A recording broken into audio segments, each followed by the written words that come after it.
early afternoon at the Makhtoum Mosque near the Syrian border. Lebanese relief workers are distributing aid to refugees who fled the violence in Syria.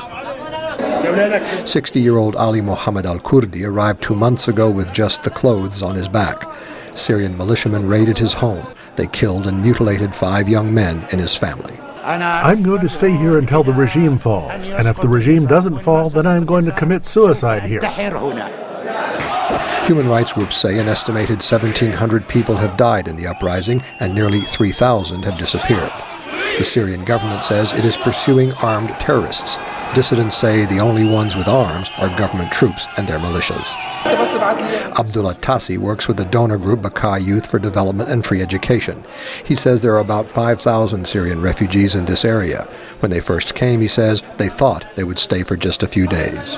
But after days go on and on, now they believe that they're going to stay here for a long time. Some of them, they are trying to mingle between the people, and many of them are going to far villages from here. Qasim Ayubi works at this mobile clinic. He says most of the physical illnesses of the refugees are routine, like the flu. But mentally, he says, they are traumatized. They are not at all at ease. They're mentally tired. There's fear, and there's fear from even being filmed.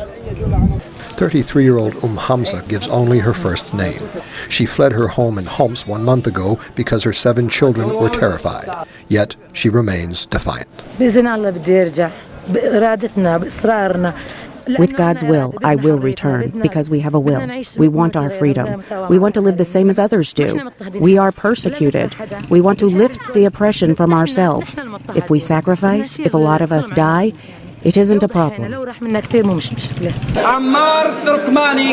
Hassan al-Assad was a lieutenant in the Syrian army until 1 month ago when he defected and snuck across the border. He says several thousand other soldiers have done the same.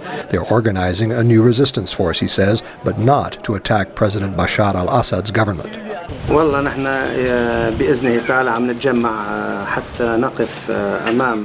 We are, with the help of God, gathering together to stand against the oppressor, Bashar, and to support the Syrian people peacefully.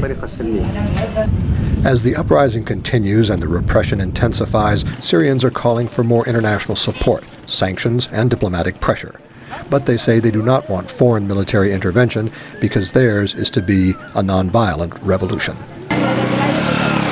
Scott Bobb, VOA News, Wadi, Khaled, Northern Lebanon.